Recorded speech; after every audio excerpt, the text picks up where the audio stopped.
네, 오늘은 다윗의 왕성함과 또 이상하게도 교만한 부분들이 있습니다. 그래서 이것을 한번 생각해 보도록 그렇게 해보겠습니다. 여기에 두로라는 나라가 나옵니다. 이 베니게의 2대 도시 중 하나가 바로 이 두로라는 나라입니다. 이 지역은 바로 산업의 중심지로서 부유한 도시고 기술이 발달한 아주 그 당시에 아주 강한 나라입니다. 이스라엘 백성이 가나안에 진입했을 때도 이 두로라는 나라는 벌써 강국을 이루고 있었던 그런 나라입니다. 여호수아 19장 29절에도 보게 되면은 다윗은 당시에 두로 왕인 히람은 바로 히람이라고 불렀는데 70인역에는 이게 뭐로 되는가 하면은 케이람이라고 그렇게 불러 있습니다. 다른 데는 또 후람이라고 부르기도 합니다. 후람이나 히람이나 같습니다. 이 히람은 바로 솔로몬 왕 때에도 이스라엘과 좋은 동맹관계를 맺었던 나라입니다. 그는 다윗 궁전을 지을 때에 백향목과 기술자들을 보내어서 주었을 뿐만 아니라 솔로몬 때도 그렇게 했습니다. 솔로몬 궁전을 건축할 때에 아주 자재와 상선 이런 것들을 보내주었고 솔로몬은 이 담례로 많은 것을 그에게 제공했습니다. 곡식을 주고 기름을 주고 포도즙을 그들에게 보내줄 뿐만 아니라 후에는 갈릴리에 있는 20성읍을 양도한까지도 했던 그런 아주 이스라엘과 두로는 굉장히 친한 그런 나라였었습니다. 이렇게 히람이 다윗에게 보내준 것은 바로 그가 다윗을 사랑하는 그런 까닭이었다고 우리 열왕기상 5장 1절에 보면은 그렇게 나옵니다. 히람이 두로 왕이 된 것은 바로 그 다윗이 왕위에 오른 지 6년 내지 10년 후에 왕위에 오른 사람입니다. 히람이요. 그래서 거기에서 보게 되면은 그 백향목을 이렇게 보내주었는데 백향목은 아주 키가 아주 엄청나게 자랍니다. 소위 말하면 백향목의 높이가 굉장히 높게 자라고 사방으로 퍼지는 나무의 왕이라고 알려져 있습니다. 그리고 건축에 아주 많이 사용이 되고 그리고 여기에 오늘 마지막 부분에 보게 되면 다윗이 첩들을 많이 두었다 그렇게 말씀해 주고 있습니다. 다윗이 이제 이스라엘 나라의 왕이 되고 이제 왕성해지니까 이제는 뭔가 하면은 자기 첩을 많이 둠으로 인해서 저첩을 줌으로 인해 가지고 많은 자녀들이 태어났는데 그 자녀들이 무려 11명이 태어나게 되었습니다. 그러면 고대의 이 사회는 항상 어떤가 하면요. 이렇게 결혼을 하고 이렇게 하는 것은 이방인들과 이렇게 결혼을 하게 된 것은 그들과 뭘 합니까? 협약을 하는 겁니다. 동맹을 맺는 겁니다. 그래서 하나의 보증이 되는 거예요. 이렇게 해서 많은 나라들과 이렇게 동맹하는데 꼭 자기의 아들이나 딸이나 그쪽의 아들이나 딸하고 이렇게 결혼을 하게 해서 그렇게 했습니다. 여러분 아시다시피 그 솔로몬은 훨씬 더 많이 그렇게 했죠. 그래서 솔로몬에게 많은 왕들이 와서 함께 교제를 하고 또 솔로몬으로부터 지혜를 얻기 위해서 먼 곳에서 찾아왔던 것을 볼 수 있는데 이런 것을 우리가 보면서 이것이 하나님의 뜻이냐 성경적으로 보게 되면은 일부일처제가 바로 성경의 뜻입니다. 그것에 틀림없이 이렇게 하는데 만약에 이 하나님의 말씀이 바로 그들에게 전달되고 그것이 굉장히 엄하게 그렇게 되었더라면 이렇게 했겠느냐 하는 것을 생각해 봅니다. 그러나 예수님 당시에도 보게 되면 그런 말을 했어요. 원래는 그렇게 하지 않기로 되어 있는데 나중에 와서는 사람들이 악한 불이 있네가지고 그것을 잠시 허용한 적이 있다. 그래서 이런 보게 되면은 왕들을 보게 되면은 그냥 우리나라도 마찬가지였잖아요. 왕이 되면 많은 첩을 두었던 것을 우리가 볼 수 있습니다. 뭐 우리나라에서는 보통 궁녀라고 부릅니다만은요, 이런 사람들이 굉장히 많았지 않습니까? 이런 것이 결과적으로 덕이 되느냐? 절대로 덕이 될 수 없다 하는 것이죠. 여러분 여기 보게 되면 우리가 다윗도 그렇게 함부로 인해가지고 나중에 그 압살롬이라는 사람이 태어나지 않습니까? 그 이스라엘 사람과 결혼해서 태어난 아이가 아닙니다. 그러니까 결과에서는 올바르지 못한 게 성장하게 되고 나아가서는 다윗의 왕위를 빼앗으려 했던 그런 것을 우리가 보지 않습니까? 절대로 하나님의 뜻이 아니라는 것입니다. 그리고 이제 나중에 보면은 이제 다윗에게 뭐가 괴롭히는가 하면은 역시 블레셋이 다윗을 괴롭힙니다. 이후에 보게 되면요. 그것이 무엇이겠는가? 제가 생각하기에는 그렇습니다. 제가 생각하기에는 다윗이 하나님께 영광 돌리고 하나님으로부터 모든 것이 왔다고 그렇게 믿고 그렇게 신뢰하고 그 백성들에게 그런 얘기를 하고 다 했는데 자기 개인적인 그런 사생활에 대해서는 사실상 하나님의 말씀에 밖에 나가는 것을 볼 수 있습니다. 이렇기 때문에 결국은 거기에 대한 하나님의 징계가 아닌가 그렇게 생각을 합니다. 그래서 물론 그 블레셋과 전쟁에서 승리합니다. 이깁니다. 다 점령합니다. 블레셋을 쫓아내고 합니다만은 그러나 거기에 어려움 당하고 전쟁이 그들이 침공하게 한 것은 하나의 하나님의 재책이 아닌가 그렇게 생각을 합니다.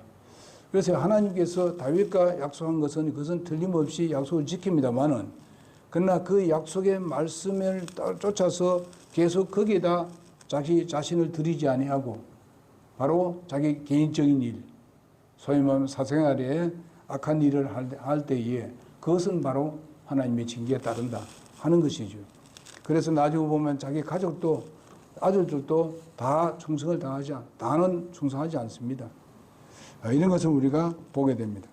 그래서 우리는 여기서 하나의 교훈이 무엇이냐?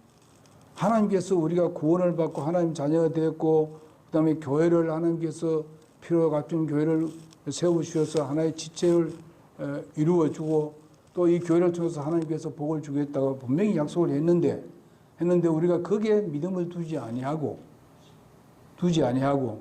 우리가 흔들리게 되게 되면은 결코 우리에게 좋은 일이 있을 수 없다 하는 것을 우리에게 교훈해 주고 있습니다.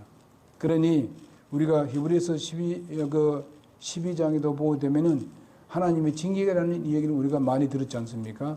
그걸 우리가 작게 생각하면 안 된다. 우리가 하나님의 말씀 들을 때에 하나님을 두려워하는 마음으로 말씀을 들으라고 하셨습니다. 그러니까 두려워하는 마음으로 듣되 우리가 그 말씀을 그런 마음으로 듣게 되면 순종하게 된다 이거죠. 순종하게 되면 우리는 복을 얻게 된다 이 말이죠. 하나님께 주시고자 하는 복을 우리가 누리게 된다는 것입니다. 그러나 그렇게 순종하지 아니하게 되면 그것은 나중에 돌아와서 하다 보면은 많이 시간을 끌게 된다 이 말이죠. 하나님은 약속은 분명히 지키는데 그것이 자꾸만 멀어지고 시간이 많이 걸린다 이게. 그렇게 할 필요가 없다 이거지. 그래서 오늘 이런 교훈을 들어가면서 하나하나 말씀을 드리도록 그렇게 하겠습니다. 첫째 보게 되면요, 두로 왕 히람과의 관계입니다. 두로는 강한 나라라고 앞에도 말씀을 드렸습니다. 그거는 항구 도시뿐만 아니라 아까 여호수아가 그렇게 강했는데도 불구하고 이들과는 사실상 그렇게 정복하지는 않았습니다. 물론 그런 강하기 때문에 정복할 수도 있었습니다. 그러나 하지 않았어요. 아마 후람이 굉장히 그 지혜를 썼던 것 같습니다. 이 두로라는 나라가 지혜를 쓰고 또 강한 나라에는 정말 그 같이 그 수교를 하고 요즘 같으면 이제 수교를 해서 자기 나라를 보존하고 자기 것을 많이 그쪽으로 줘가면서 이렇게 마음을 사는 것을 우리가 볼 수가 있습니다. 우리는 주님과 그 주님을 섬길 때에 가끔 가다 보게 되면 강력한 나라가 우리에게 그 들어올 때 있습니다. 이 말은 뭔가 하면은 우리에게 강한 그런 그 사단의 역사가 있을 수 있다는 것이고, 어떨 때는 또 강력한 좋은 그런 관계를 유지해가면서 우리에게 다가온 사람이 있습니다. 이럴 때 우리는 잘 선택을 해야 되는데, 그런 강력한 것에서는 우리는 어떻게 그것을 이길 수 있느냐 하는 것은 우리는 하나님을 신뢰하고 믿는 것밖에 없습니다. 세상 것을 우리가 도저히 이겨낼 수 없습니다. 그러나 다윗이 이렇게 다른 나라 사람과 결혼하고 이방 나라 사람 결혼해서 첩을 많이 두고 하는 이런 부분에 대해서는 그것은 실패하는 것입니다. 그런 것은 왜 그랬냐? 육을 위해서, 영적인 것을 위해서가 아니라 육을 위해서 이런 것을 했기 때문에 그랬습니다. 그래서 여러분과 내가 이 세상 살 동안에 내가 항상 소위 말하면 새 성품이 이길 수 있도록 거기에서 우리가 지원을 해야 되지, 육의 성품에다 지원하면 안 된다 이 말입니다. 무슨 말인지 알겠습니까? 육의 성품에다 시간을 많이 바치지 말라 이게. 바로 새 성품이다. 우리가 이렇게 말하는 것은 뭐 하나님이 그냥 뭐 우리의 뭐 유해 성품은 그냥 다 죽여버리면 안 좋습니까? 이러하지만 하나님은 그런 분이 아닙니다. 하나님이 무슨 뭐 우리에게 자유를 주지 아니하고 뭐 꼭두가스를 만든 건 아니잖아요. 하나님께서 새 성품을 줬으니까 새 성품에다가 우리는 많이 먹이고 그것을 강하게 만들어서 옛 성품을 제압할 수 있도록 하는 것이 하나님의 방법입니다. 그러니 오늘도 여러분께 주님 앞에 나와서 경배 드리지 않습니까? 여러분 몸이 다 불편한 사람들이 많습니다. 우리 교회에 특별히. 그런데 그 불편한 몸을 이끌고도 주님 앞에 오늘 예배하러 왔습니다. 이것은 뭡니까? 새 성품에게 강하게 힘을 주는 겁니다. 능력을 주시는 거예요. 그래서 옛 성품을 제압하는 거예요. 이렇게 해서 하나님께서 제압한 사람들에게 약속한 것을 주시게 되는 것입니다. 뭐 우리가 세상 사람으로 본다면은 어떻습니까? 그냥 뭐 편안하게 집에서 뭐 이제 일주일 동안 계속 회사에서 일을 했고 힘들어 일했는데 그냥 집에서 뭐 푹 쉬고 있으면 좋지요. 예? 그리스도인이. 그래 할 수 있어요. 여러분 자유는 그래 할 수 있습니다. 그러나 그것이 여러분의 마음에 편하게 하지는 않는다. 여러분에게 만족은 줄 수 없다. 잠시 육신은 편할지 모르지만 여러분들의 마음과 영은 절대로 편안함이 없을 것입니다. 그렇기 때문에 여러분 그걸 알고 지혜롭게 오늘 주님 앞에 나와서 경배드리고 있습니다. 하나님의 말씀을 대언하고 듣고 있습니다. 하나님 앞에 내 자신을 드리고 있습니다. 시간을 드리고 몸을 드리고 물질을 드리고 이렇게 하나님 앞에 기꺼이 드리지 않습니까? 하나님이 얼마나 기뻐할 것인가 여러분 한번 기억해 보세요. 이 세상에 많은 사람들을 하나님께 보고 있습니다. 그들 다 보고 있습니다. 그런데 특별히 여러분들이 오늘 주님 앞에 나오는 그런 것을 보면서 하나님께서 얼마나 흐뭇하게 하신가, 기뻐하실까 한번 상상해 보십시오. 하나님이 여러분 살아계신 걸 믿습니까? 우리 인생을 주님께서 이끌어가는 걸 믿습니까? 그렇다면 하나님을 기쁘게 하는 데는 하나님께서 분명히 거기에 대한 보상을 하신다고 말씀하셨습니다. 그것은 여러분의 믿음을 보고 그렇게 하시는 하나님이십니다. 하나님은 여러분을 기뻐하십니다. 뭘 기뻐합니까? 여러분의 믿음과 행동을 보고 기뻐하고 있습니다. 지금. 네? 이런 것을 우리가 생각해 볼 때에 다윗이 잘못한 것에 대해서 우리는 또 교훈을 받아야 될 것은 무엇인가 하면은 육신을 강하게 하는 보다는 내 새 성품을 강하게 하자. 소위 말하는 옛 성품을 강하게 하는 게 아니라 새 성품을 강하게 하자. 그런 겁니다. 그런데 다윗이 그 두로 나라와 싸울 이유도 없습니다. 싸우지 않았습니다. 그건 지혜로운 겁니다. 다윗이 강성하니까 자기 이웃에 대해서 또 침략할 수 있습니다. 그때는 뭐 침략이 보통이 있었으니까. 자기가 강해지면 또 더 다른 나라를 침공해서 더 크게 만드는 것이 바로 그 당시였었습니다. 그러니까 다윗은 하나님께서 주신 것으로 바로 통일 왕국을 세운 데 대해서 그걸로 만족하고 그 나라와 싸우지 않았습니다. 그리고 다윗이 하는 모든 일을 많이 들었다고 봅니다. 드로가 왕이 히람이요. 다윗이 골리앗과 싸운 얘기를 들었을 것이고, 그리고 다윗이 그 어려운 가운데 바로 이 통일 왕국을 이루었다는 것. 이것이 보통 일이 아니다. 다윗은 어릴 때 바로 목동이었는데 어떻게 그런 일을 했을까 하는 것을 이웃 나라에서는 깊이 생각했을 것입니다. 그러면서 아예 그만 다윗에게, 그러니까 다윗이 그 왕으로 등장하고 난 뒤에 한 6년 내지 한 10년 후에 이 사람이 등장했다는 걸 봤을 때에 사실상 그 모든 부분들에 대해서 다윗에게 내가 먼저 가서 이렇게 도와주고 서로가 이렇게 주고 같이 동맹을 맺는 것이 좋겠다. 이렇게 했으리라고 봅니다. 그러면서 다윗은 사실상 더 욕심을 내지 아니하고 그들을 잘 받아주었습니다. 그래서 다윗이 그에게 욕을 했습니다. 그리고 여기에 그 사람들이 또 미리 또 얘기했어요. 다윗과 평화를 하면서 그 두로왕 히람이 그렇게 얘기합니다. 이제 백향물 가져와서 당신의 그 왕궁을 지어줄 테니까 지어주겠다. 이렇게 얘기합니다. 그러니까 하나님께서 엄청난 복을 누가 내려주면 다윗에게 내려주는 거예요.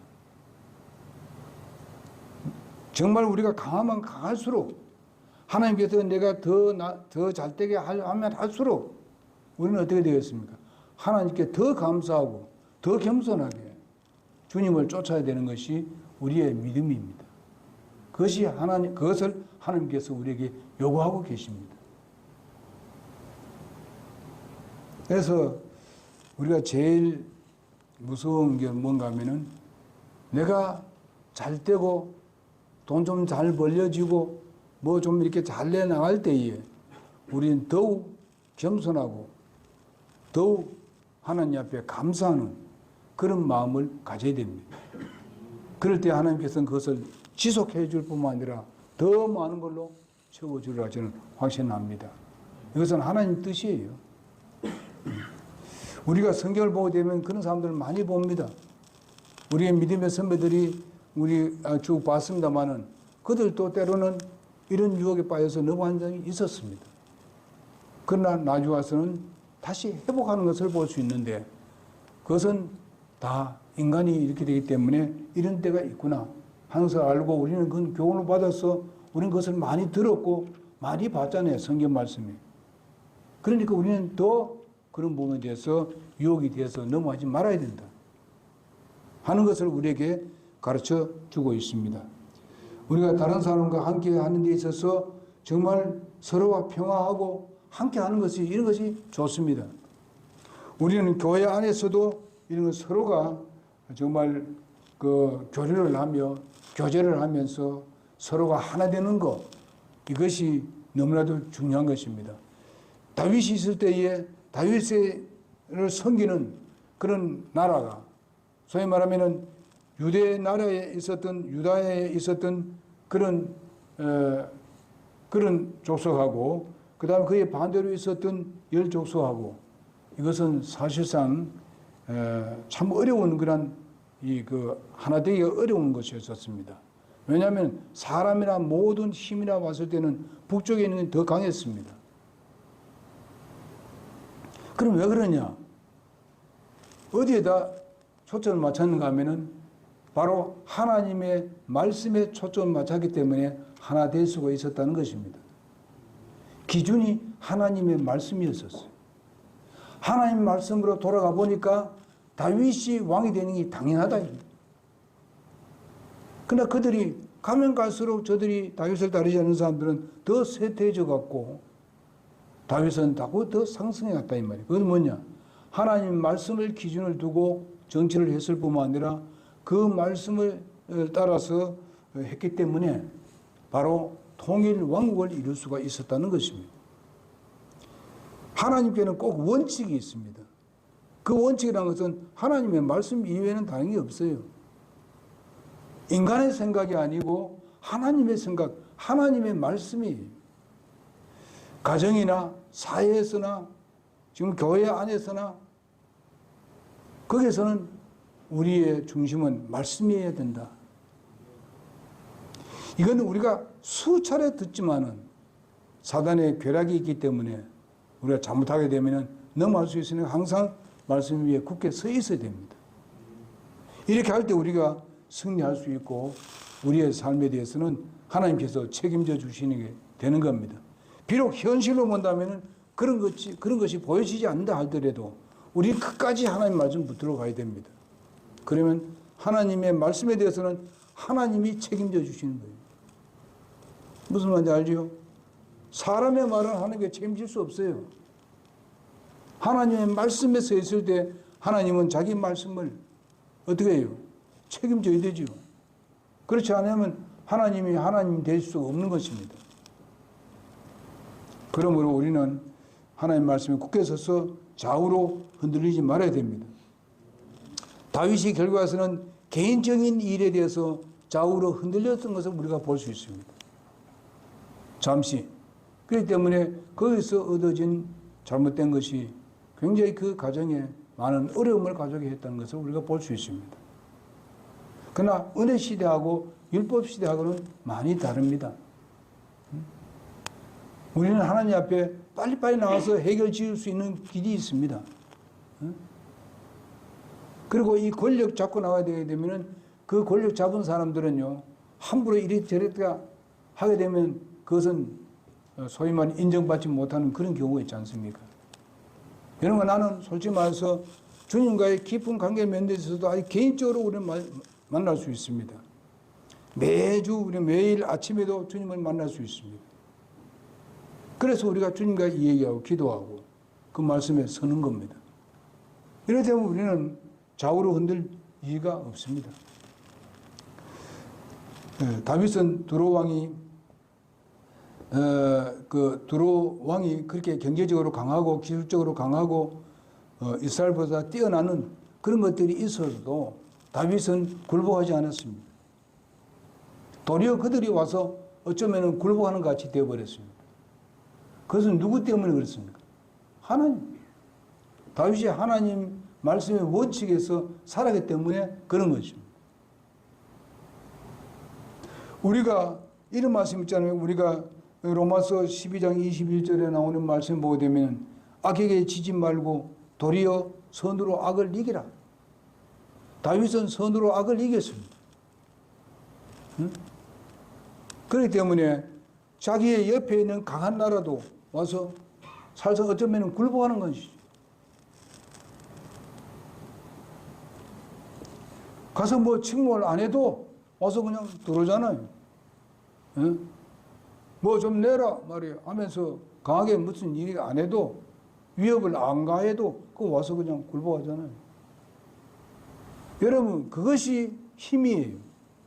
그것이 주님께서 주시는 능력입니다. 우리가 무슨 다른 능력이 있어요? 무슨 돈이 뭐 많아가지고 뭐 어떤 사람이 이렇게 할 수 있나요? 예? 우리가 뭐 세상에서 무슨 큰 권력이 있어가지고 뭐 할 수 있나요? 없잖아요. 뭘 할 수 있느냐? 여러분, 내게 주어진 믿음에서 얻어지는 우리의 모든 생활의 그 빛된 생활이 그들을 굴복시킬 수 있는 것입니다. 우리가 전도하는 것도 그것을 통해서 우리가 얻을 수 있습니다. 여러분, 지금 현재 우리 교회는 좀요, 젊은이나 나이 좀 든 사람이나 다 몸이 좀 불편합니다, 지금요. 질병들 하나씩 다 가지고 있어. 근데 여러분, 여기에 실망할 필요 없어요. 하나님께서 여러분의 문제를 해결합니다. 우리 교회는 실제 이런 부분에 대해서 정말 주님을 이렇게 더 부르짖고 더 믿음으로 우리가 나가고, 그래서 저는 아침마다 우리가 가정 예배를 합니다. 우리 김미자 자매와 같이 아침 예배를 합니다. 이럴 때 여러분들 한 사람 한 사람 우리가 같이 기도합니다. 그러다 보게 되면 꽤 시간이 걸리죠. 그래도 지루하게 여기지 않아요. 괜찮아요. 하고 나가게 되면은 아멘 할렐루야 이래. 예? 기도합니다. 하나님 우리 기도 들어주십니다. 여러분이 할 것은 최선을 다하라. 그리고 요즘 전체적으로 본다면은 우리가 물 마시는 거, 소금물 마시는 거, 소금물 그냥 짭짤하게 그냥 하면 되는 거예요. 그러게 되면요, 면역력을 강하게 합니다. 그런 사람이 굉장히 많이 나옵니다, 지금요. 지금 제가 하는 대로 해가지고 목사님들 다 그거 지금 경험하고 있습니다. 저는 3년 전에 그걸 알았습니다만은요. 짜게 먹으면 무조건 안 된 줄 알았어요. 국물 버리지 마십시오. 그러면서 우리 몸에서 실제적으로 소금이 모자라면요, 분명히 물을 요구합니다. 아세요? 참 소금물 짜면요, 물을 요구해요. 물 마시면 돼요. 그리고 우리의 그 상태를 보려면은 여러분 소변 색깔 보면 압니다. 물이 모자라는지 적당한지 압니다. 그러니까 우리가 그런 거는 우리 그렇게 하자는 겁니다. 일단 면역력이 강해야 내게 주어진 질병도 이길 힘이 생기는 겁니다. 약을 먹어도 효력이 좋다 이 말이에요. 응? 그렇게 우리가 나갑시다. 이것도 하나의 하나님이 주신 지혜라고 봅니다. 그래서 그렇게 나가면 여러분들의 건강이 회복될 것입니다. 하나님께서 적당하게 해주셔서 여러분이 건강한 몸을. 그래서 우리 교회 지금 그 젊은 사람들이 지금 그 약간 질병세 있잖아요. 그런 것도 다 그래 나가야 되면 나중에 조금 있으면 다 이제 회복이 됐어. 그럼 이제 가정의 일도 할 수 있고 직장의 일도 할 수 제대로 할 수 있고 이래 될 겁니다. 틀림없이. 무슨 말인지 알죠? 하나님만 신뢰합시다. 믿음으로 갑시다. 하나님이 우리를 구원해 주셨는데 하나님이 우리를 책임져 주신다. 그걸 믿읍시다. 그래야 되면은 여러분의 건강도 그리고 여러분의 삶에 있어서 정말 질이 훨씬 좋아질 겁니다. 왜냐하면 행복한 삶이 될 거예요. 기도하겠습니다.